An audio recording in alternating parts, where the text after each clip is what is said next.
अस्सलाम वालेकुम व्यूवर्स। मैं हूं आपके दिल का स्पेशलिस्ट डॉक्टर मुजीब पीरज़ादा। आज हम जिस मौजू पे बात करेंगे वो है गशी के दौरे पड़ना।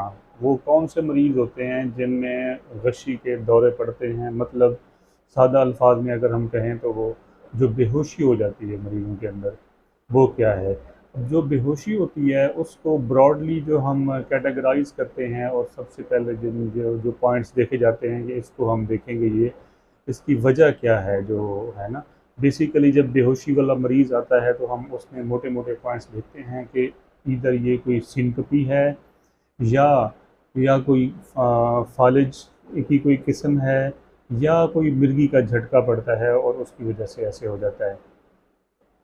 अब जो सिनकपी है वो वो उसका थोड़ा सा डिफरेंस है, ये फालिज का हो जाना और मिर्गी का दौरा पड़ना। इसमें ये होता है कि अचानक और मुकम्मल तौर पे बैठे बैठे ही बंदा जो है ना वो बेहोश हो जाएगा। उसकी जो जो ये पट्टे हैं, जो बॉडी है, बाजू हैं, टांगे हैं, ये बिल्कुल बेजान हो जाएंगी। और उसके बाद अल्टीमेटली क्या होगा कि वो थोड़ी ही देर में, कुछ कुछ सेकंड्स के अंदर ही वो मरीज़ जो है वो बिल्कुल ठीक होके बैठ जाएगा, और ऐसे होगा जैसे कुछ उसको था ही नहीं, कुछ कुछ टाइम के लिए। इसको फिर हम सिनकपी कहते हैं। अब सिनकपी जो है वो, उसकी फिर आगे देखा जाता है कि सिनकपी ये होती क्यों है और इसके पीछे वजह क्या है। अच्छा, होता ये है कि अब जो ब्लड की सप्लाई है, जब वो आपके मरीज़ के दिमाग को 6 से 8 सेकंड के लिए या तो वो रिड्यूस हो जाए या बिल्कुल ही सप्लाई ब्लॉक हो जाए, 6 से 8 सेकंड के लिए दिमाग को ब्लॉक हो जाए, तो उसमें क्या होता है कि ये सिंपथी वाली एपिसोड हो जाती है। बंदा कशी का दौरा पड़ता है, बंदा बेहोश हो जाता है। वो खड़ा है तो गिर जाएगा, बैठा है तो वो लेट जाएगा, और थोड़ी देर के बाद वो बिल्कुल ही अचानक ऐसे ही सडनली ठीक होके बैठ जाएगा जैसे उसको कुछ था ही नहीं। बेसिकली पैथोफिजियोलॉजी ये होती है, या तो आपका जो है ना वो 6 to 8 सेकंड्स के लिए ब्लड सप्लाई जो है ना वो रुक जाए या डिक्रीज हो जाए, और दूसरे नंबर पे ये है कि या जो है वो आपका जो सिस्टोलिक ऊपर वाला ब्लड प्रेशर है वो अचानक ही 60 mmHg से बिलो ड्रॉप कर जाए, उसमें भी ऐसे दौड़ा पड़ सकता है। अच्छा, अब जो सिनकपी है उसका उसका देखा ये गया है कि उसके दो किस्म, दो एज, दो टाइप की जो है ना वो इसकी समझें कि दो टाइप की एज है जिसमें इसका इंसिडेंस ज़्यादा होता है। 20 साल के बंदों में ये देखा गया है कि उनमें कॉमन है, और दूसरा 80 ईयर्स के बंदों में देखा गया है कि ये कॉमन है। अच्छा, फिर इसकी जो है ना वो कुछ किस्में हैं जिसके ऊपर हम इसको जो है ना वो कैटेगराइज करते हैं।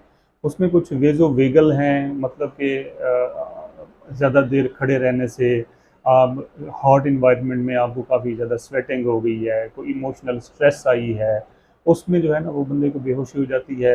या कुछ सिचुएशनल हैं कि फ़र्ज़ किया वाशरूम गया, उसने पेशाब किया बड़ा छोटा, उसके दौरान कोई भी ज़ोर लगाया उसने, उसके दौरान जो बंदा बेहोश हो गया।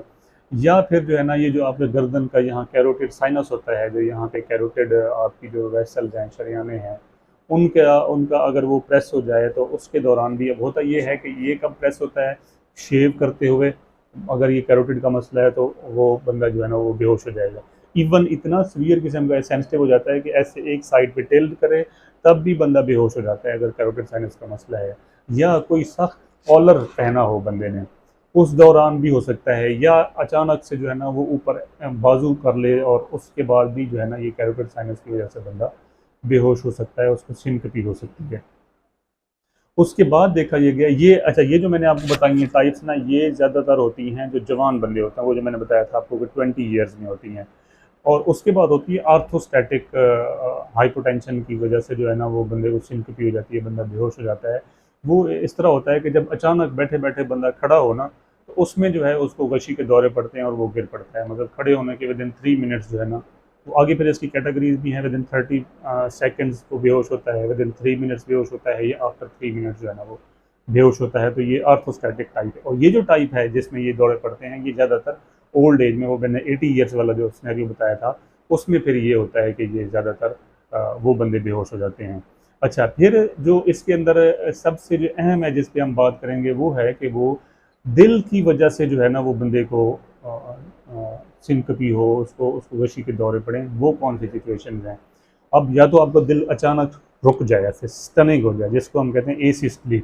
अगर वो साइंस ये कहती है कि अगर 3 सेकंड्स के लिए आपका हार्ट किसी की वजह से उसको किसी वजह से वो रुक गया है, एसिस्टली में चला गया है, तो भी आपको जो है ना वो सिनकोपी हो सकती है, बेहोशी हो सकती है।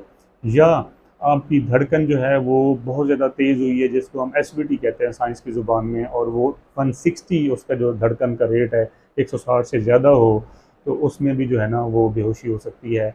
या वीटी चले, अरिदमियाज मतलब कि धड़कन बेतरतीब हो और अचानक से ही जो है ना वो काफ़ी ज़्यादा ऐसे बर्स्ट की शक्ल में जो है ना उसका रेट हो जाए, उसमें बेहोश होता है। या ब्लॉक हो हार्ट का, ख़ास तौर पे सेकंड डिग्री और थर्ड डिग्री, जो जिसको कंप्लीट ब्लॉक भी कहते हैं। फर्स्ट डिग्री में इतना नहीं होती सिम्टम्स, सेकंड और कंप्लीट जो हार्ट ब्लॉक है उसके अंदर भी नीम बेहोशी हो जाती है।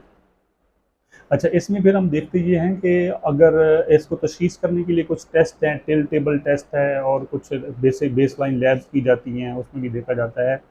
फिर इसमें देखा ये गया है कि इसको हम कैसे जो है ना, जब हम इसको कैटेगराइज़ कर लेते हैं, तो फिर हम इसकी ट्रीटमेंट कैसे करते हैं। कुछ तो अल्फ़ा ब्लॉकर के नाम से कुछ कुछ मेडिसिन्स हैं जो हम देते हैं, और कुछ ऐसी एक्सरसाइजेज़ हैं, स्पेसिफ़िक किस्म की एक्सरसाइजेज़ हैं जो बताई जाती हैं मरीज़ को कि आप ये किस्म की एक्सरसाइज करें, जिस तरह ये क्रॉस्ड लेग्स हो गई आपकी, स्क्वेटिंग पोजीशन में आके बैठ जाना ताकि जो है ना वो ब्लड प्रेशर को बढ़ाया जाए, वेज़ो कंस्ट्रिक्शन अच्छी हो, और इस तरह की चीज़ें हों, मोटी-मोटी चीज़ें इस तरह की समझाई जाती हैं। फिर उसके बाद कुछ और भी टेस्ट हैं, दिल के, इसमें एकोकार्डियोग्राफी भी की जाती है, और जिनमें ये सिम्पटम्स जो है ना वो ओकेजनल हो, मतलब महीने में 1 आध दफ़ा होती है, या इवन जो है ना वो सालों में 1 आध दफ़ा होती है, तो उनमें भी जो है ना हम फिर कुछ टेस्ट होते हैं जो मॉनिटर होल्टर होते हैं, लगाते हैं, और कुछ बाहर से ऐसे अटैच कर देते हैं, महीने महीने के लिए होल्टर लगे रहते हैं।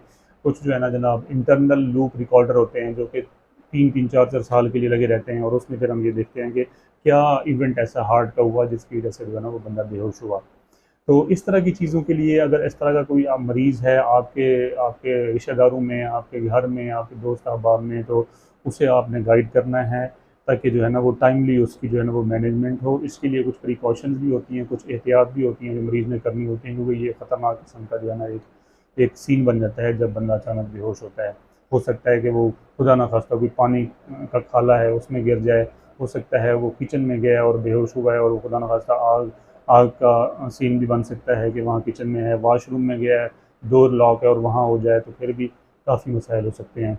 उम्मीद करता हूँ कि ये वीडियो आपके लिए बड़ी मालूमाती होगी, और अपना ख्याल रखिए, अपने करीबी लोगों का ख्याल रखिए। आखिर में मेरा वही पैगाम, सबसे पहले सेहत। अस्सलामु अलैकुम।